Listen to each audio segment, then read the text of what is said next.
with Dr. Matheen. She's a nutritionist, dietitian, and a beauty queen. So, ma'am, how did you get into nutrition as a career? What made you choose nutrition? See, frankly, at that time when I was starting to choose what kind of subjects to do, there are only two streams basically. Either you do sciences or you do humanities. I was always interested in science, so that's why I decided to go into the science field. But my first priority was medicine. So I did apply for medicine, but unfortunately for whatever particular reason I did not join it. And so I started doing nutrition and dietetics. It was a very new branch of studying at that time. So I thought it's something new, let me try it. And then that's how I did my bachelor's in nutrition dietetics. I went on and did my master's, and then we had moved abroad, so I came back and I did my PhD in nutrition from Osmania University. Ma'am, over all these years, do you see any changing trends in diets and in this industry? Yes. See, when you first start learning about nutrition dietetics, earlier people would talk only about weight loss. Dieting means only weight loss. That's what people were associated with. But now we also have people who are talking about other things also. It's not only weight loss. Okay. It's about what are the various kinds of diets that you can follow for a particular issue. Okay, for example, you have these new trends which are coming up.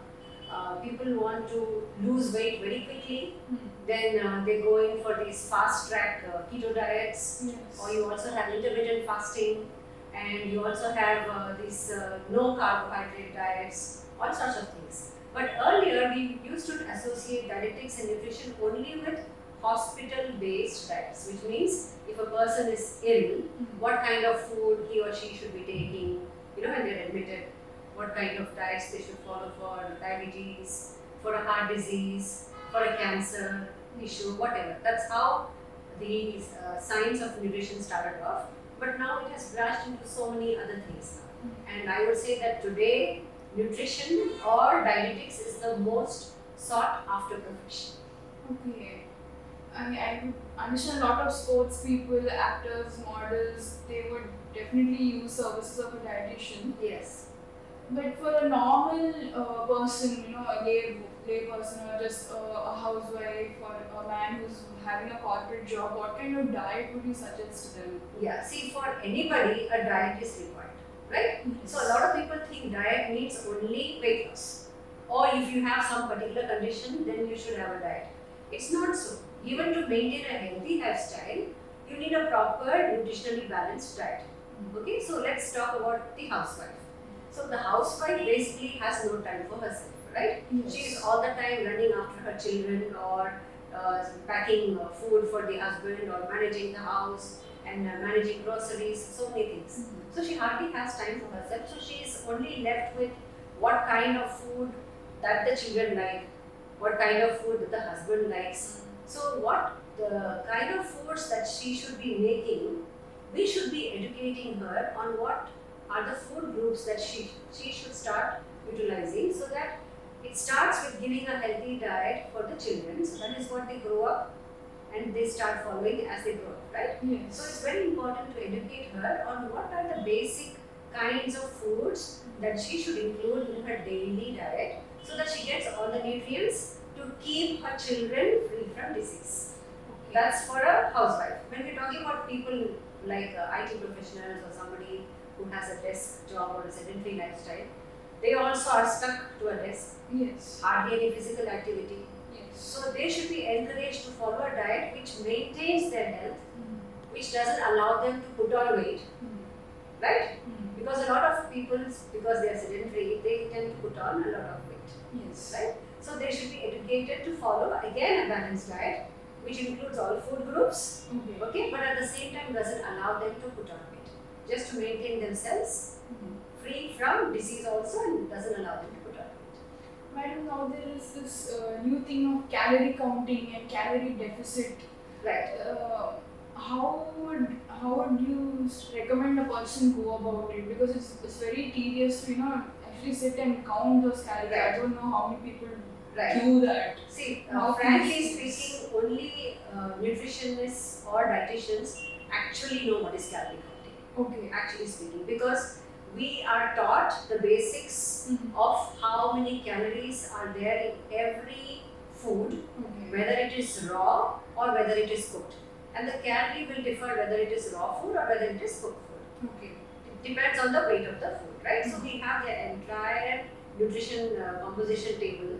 So we learn it by heart when we are studying, so that we know how many calories are there in each kind of food, so that we are able to give balanced nutritional diets when we plan our meals for our patients. That's how it starts. And then you also have people who have these charts with the approximate calories per serving. For example, 100 grams of bread or 100 grams of rice.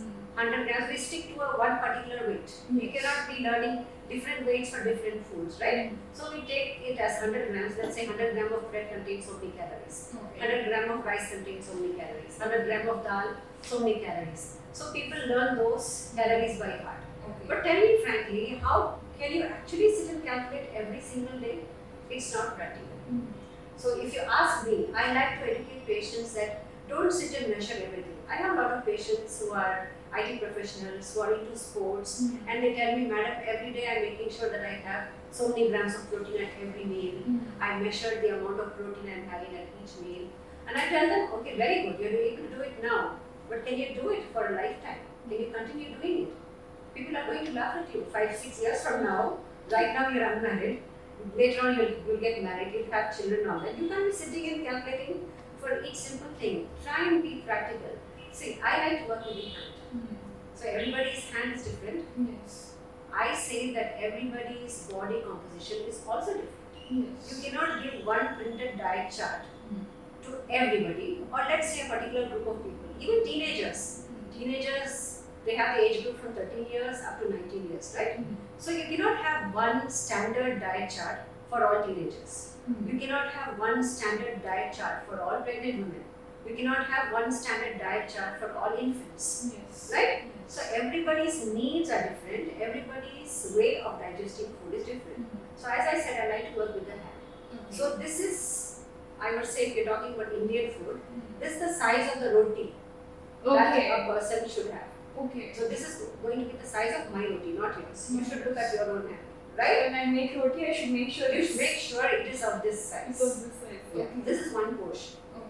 Okay? And if you're talking about the amount of ghee, about this much. Size of your thumb. Whether any ghee, whether we're talking about solid fat, whether it is butter or ghee or whatever it is that you're using, this should be the amount of solid fat that you use. This is the amount of fruit that you have, a closed fist. A closed fist is the size of a medium sized fruit. Okay? And you make your hand like this. This is about a portion of whatever you have, grains or pulses or dals as you call them, like that. Alright? And vegetables, of course, the more you have, the better. So you don't need to measure it. If you're talking about meat, then of course you need to measure the inside of your palm. Is the amount of meat that a person can have on a daily basis, and the thickness is only about this. Okay, so I like to work like this with people that I advise, not go by measuring, because you would say cups, but cups are of again different sizes. The cup that you use at home is different to the cup that I use, right? You cannot be going everywhere and carrying your cup. To go to a restaurant, can you carry a cup around? Of course not. It's going to look very silly if you ask a person at the waiter or whoever, to tell you that, okay, give me only this much of food. So I say calorie counting, you can do it in your head. How much? You go crazy, isn't it? And the kind of food choices that we have nowadays is so much, is so varied. You talk about even Indian food. Indian food by itself, you can have here in Hyderabad, you could have probably idli or dosa for breakfast, right? True. Lunch can be proper South Indian if you want. You can have maybe a proper thali, vegetarian thali, or you can even try a North Indian like roti and sabzi and dal with some raita. And night you can go to Chinese. You can decide what you want to have, right? In one place itself, in one town or one city itself, there's so much variety of food. And when you talk about the world, it's again much more complex, isn't it? You have too many foods to choose from. So how much of calorie counting will you be able to do in one day? you'll go crazy. Definitely. Isn't it? And every time you cannot be sticking to, okay, today I should have only 1600 kilocalories per day. You cannot have the same thing every single day. Some days you may do more activity, you may feel more hungry. Those days you can have more calories. Some days you don't feel too well, you're not able to digest too much of food. Right? Supposing you're ill or you're sick or something, you can't have too much food, right? Yes. So in those days you cut down on the number of calories that you have.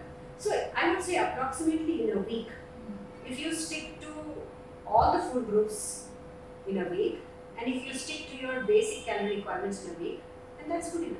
Ma'am, what are these food groups? Could you? Yeah, there are basically 5 food groups. We like to work with 5 food groups. The first food group is all cereals. Cereals. Okay. All rice, grains, wheat, millets, all those things will come under the first group. That includes your pasta also. Okay. All your pasta, semolina, suji, everything comes into the first group. The second group is all the protein foods, which is all milk products, right? And even the dals, everything comes under this group, and also the non-vegetarian sources like egg, meat, fish, chicken. So all Protein, proteins. all protein foods will come into this group.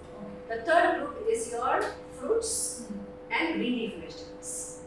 Now fruits, obviously all kinds of fruits will come under this group, and also green leafy vegetables. Alright? The fourth group are the roots and tubers. The other kind of vegetables like potatoes, yam, carrot, beetroot, and all other vegetables which are not leafy will come under this group. Okay. Okay? Like beans, lady's finger, everything comes under this group. The last group is going to be the fats and oils, which is oil, ghee, butter, cheese, everything. Okay, so these are the basic 5 food groups. It is not essential that you should have all the 5 food groups in every single meal. It's very difficult to do that. It is. Yeah. So if you can space it out over a day, very good. If you can't do that, not possible sometimes, right? So if you do it at least within the span of 2 days or 3 days, you see that you get all the 5 food groups. That's good enough. Okay. Okay. And then, ma'am, now there's this new macronutrient, micronutrient. What are these? See, basically, I'll take you back a little bit. There are 6 basic nutrients. Okay. So everybody knows carbohydrates, proteins, fats are the 3 main nutrients. You also have vitamins, minerals. The last nutrient is water. Water. A Okay. lot of people don't classify water as a nutrient, but unless you have water, nothing is going to get digested in your body. Your hormones will not work, your metabolism will not work. Right? So that's also a very important nutrient. Now coming to your question about macro and micronutrients. All vitamins and minerals are classified as macro and micro. Okay. So those which you require in more quantity are the macronutrients. Those which you require in lesser quantity are the micronutrients. Okay. To give you an example, the main nutrients, like you have calcium, that's a macronutrient.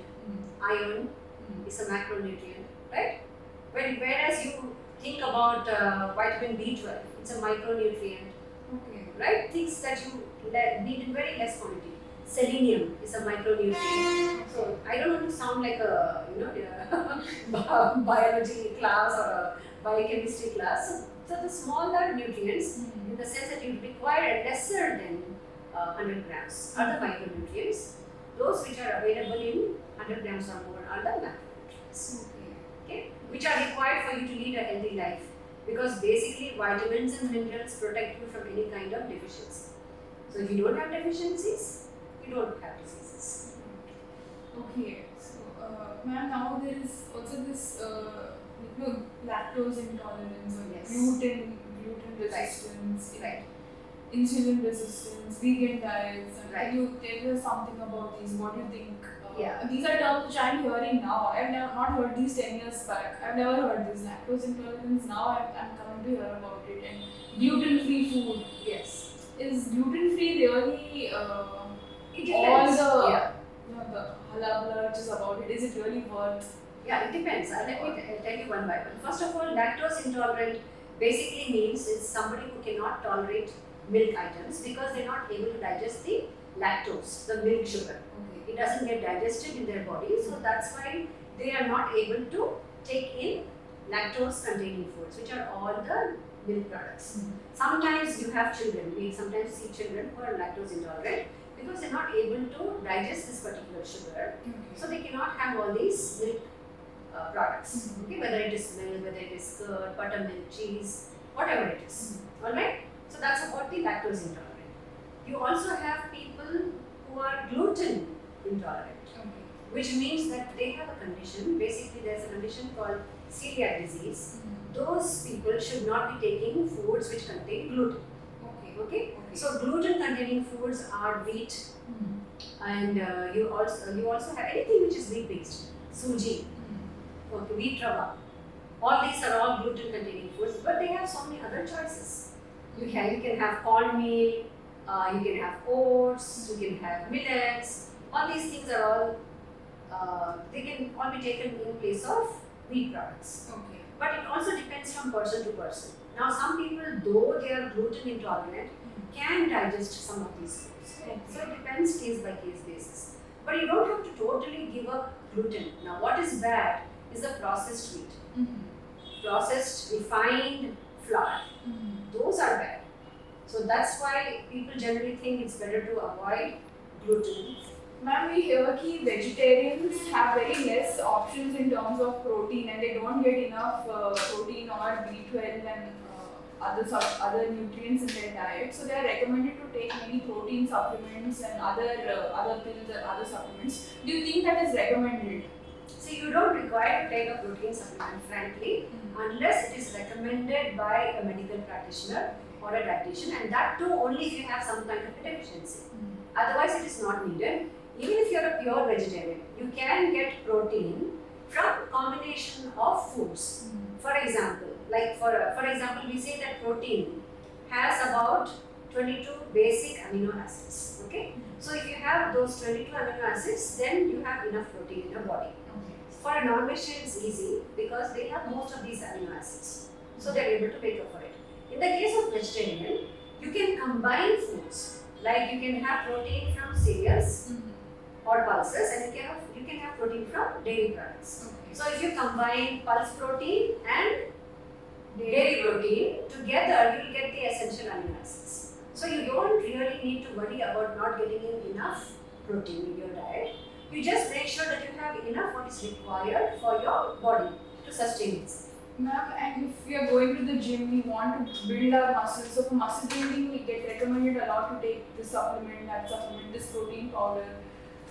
With a natural diet, is it possible to build muscles and get the same result as and when if we take the protein powder? Yes, let me tell you something. That we have to go back a little earlier. In the earlier years, before all these protein supplements came, we did have wrestlers, we did have bodybuilders. Yes? So do you think all these people took supplements? No, they were able to get it from the natural diet, right? So they used to eat more of eggs or more of meat or chicken or whatever. Also, let me just tell you, everybody doesn't need to build muscle. Everybody doesn't need to look good on the outside. Looking good on the outside is not equal to being healthy. You may look great on the outside, but inside, what is happening in your metabolism? Are your hormones working properly? Are your organs working properly? That is more important. So if you want to build muscle, if you're losing muscle because of some particular deficiency, you have some kind of a disease condition or something, then that's a different thing. But otherwise, there is no need for people to directly jump into, building muscle just by taking in high protein foods, because you need to have to work out also that much amount of time. Just by taking in high protein foods, it's not enough. You should also be able to metabolize those nutrients from the protein. Those amino acids also should be utilized. Just doing the bodybuilding exercises or all those weightlifting exercises is not enough. It should be balanced. You should take in enough protein, and you should also work out that much amount of time. And only if you are a full-fledged athlete or a full-fledged sports person, only then you need to do that. Only if you are into competitive sports. If you are a normal person having a day-to-day life, like going for a regular job and all that, you don't need to do all that. To look good, Who doesn't want to look good? To look good, you look good, but there is a certain limit. Because sometimes what happens is you may be able to build muscle and all that, but look at the face. Does it have the charm? You've seen people who are great bodybuilders, great wrestlers, Look at the face. Look at the other areas of the body. Does it look healthy? It looks very artificial, isn't it? So that's what you need to look at. Okay, ma'am. Ma'am, on Instagram and other social media platforms, you're finding a lot of diets. And this the other day I came across this lady saying you should not have fruits because it has too much of fructose and too much of fructose is harmful. And like a lot of youth gets influenced by all these kind of diet fads and diet patterns, and they don't. What would you suggest them to do? Alright, so basically all fruits are made up of carbohydrates. So every carbohydrate is going to get converted into sugar. You don't have to worry about fructose or dextrose or sucrose or whatever it is. Okay. You don't need to worry about that. But what is important is it is coming in a fruit form, which means it contains fiber also along with it. Okay. It's not a juice. Okay. So you look at the effects of the fiber on the body. Now, Mhm. fiber is required to remove toxins from the body. It's required to eliminate all the waste products from the body. And if you don't take enough fiber, then you will have constipation. So you look at the good effects of the fiber. Don't stop eating fruits for this reason that they contain only sugar. They don't really contain all sugar. Okay, if you are going to be sitting and eating only fruits the entire day, then of course you'll have a high sugar level and you'll have sugar spikes. Okay. But otherwise, if you're going to balance it out, space it out, then you should be fine. Okay. Ma'am, now the most common disease in women is PCOD, PCOS, infertility, and insulin resistance. What do you think these can be controlled only through diet? Is there any solution through diet? Yes, there is a lot of work being done. I see a lot of young girls and women suffering with this PCO. Now, what happens is PCO and obesity are interrelated. Invariably, if a person is overweight, you will have PCO. And if you have PCO, sometimes the main reason is you are overweight. Okay. Now, PCO obviously will happen only to women because it's a hormone-related thing. And what happens in this is there is insulin resistance, which means that the sugar is not getting utilized and it causes the fat to build up and get deposited in your body. So that's why the person becomes overweight, right? So that's the reason why you need to work on the diet plan to make sure that you cut down on the amount of carbohydrates. Not totally cut them out because carbohydrates are essential for the normal metabolism to occur, right? So you need to have carbohydrate, but you cut down and avoid foods which are very, very sweet. Like you can avoid desserts, you avoid high-fat foods, deep-fried items, and all that. So I actually see a lot of women who are also going into fertility treatment, and a lot of women, once they have changed their diet and their lifestyle, have actually gone on and become mothers now. Okay. So खाना में ही दवा है. बिल्कुल, बिल्कुल. Ma'am, nowadays in farming, a lot of foods contain pesticides and fertilizers, and there was even a research conducted where even the mother's milk had amounts of fertilizer, pesticides in it.